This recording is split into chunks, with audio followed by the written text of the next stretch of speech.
Hey, traveler, wake up. You finally come to, huh?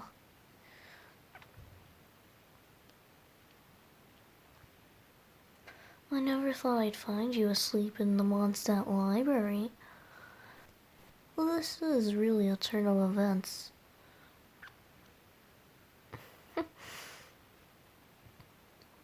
We should probably get back to the teapot if you're tired.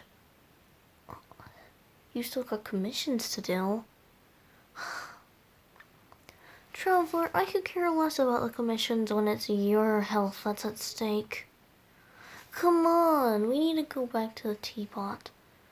Plus, I'll have some stories to tell you when we get there. Do you want me to help you?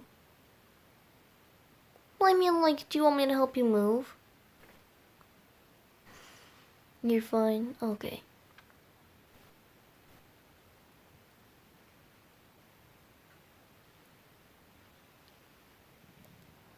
And we're here.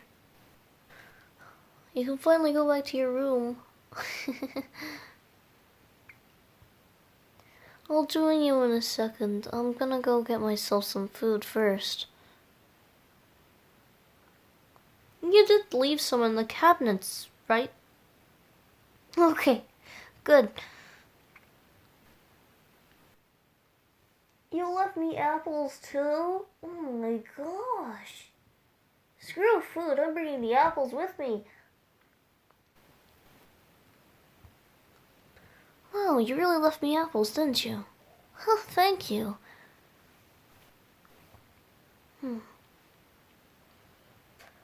Right, how about we get comfortable in bed? Get your mind out the gutter. You need sleep.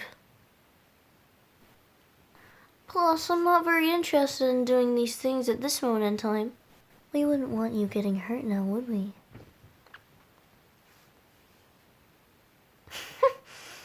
I'm kidding. Now come on, let's get comfy.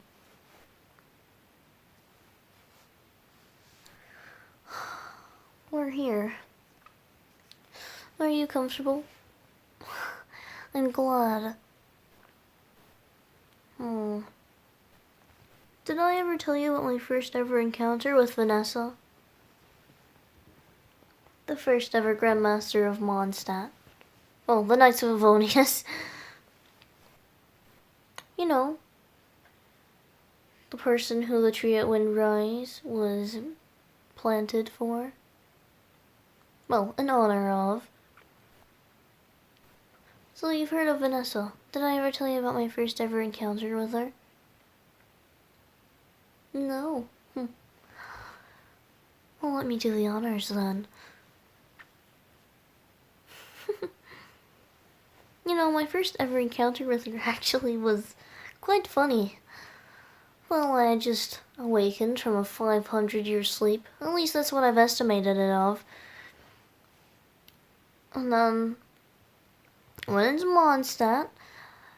And you know, this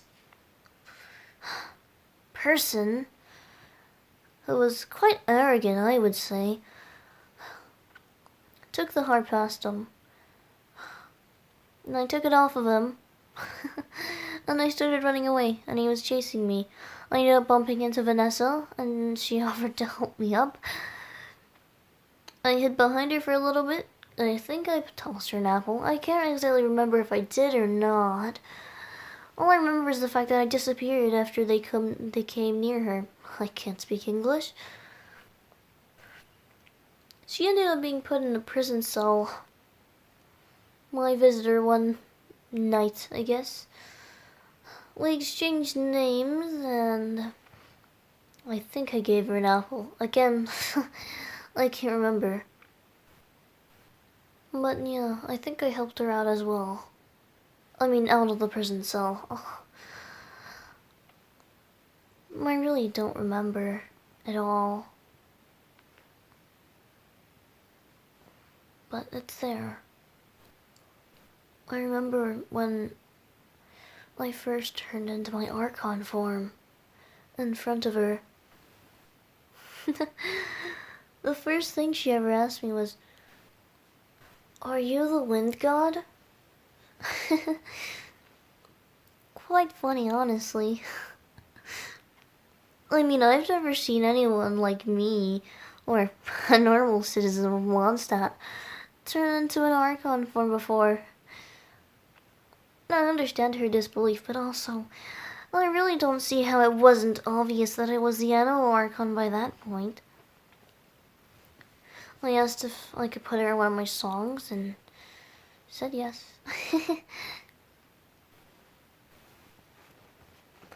I remember when I first awoke from my slumber. The animals around me, the birds chirping, the leaves rustling.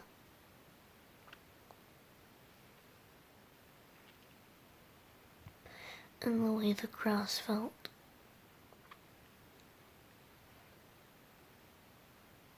The way the breeze felt. All the sights had changed. People over the years changed. Those who were old, well, those who I once knew were ancient history. Sellers at stalls were different. Even some of the views did too. And then I saw a tree at Windrise grow. A statue that was placed there before being, well, covered with a shade after the tree had grown. But hey, that's enough, well, scenery describing for now. Do I feel remorse for Signora? I can't say I do. I understand she was following orders from the Saritza. Even I don't know what she's planning.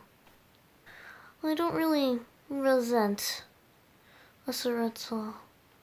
Although it really did hurt having my noses ripped out of me like that. Ugh. It was worse than when I came home injured that one time.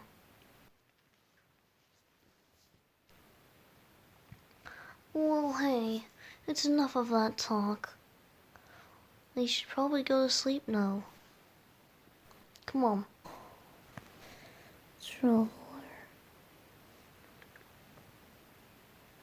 What are you doing?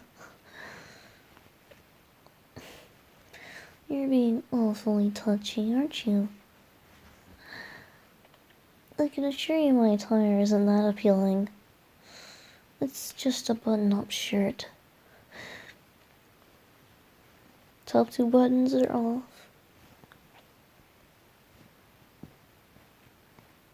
I can assure you it's nothing special.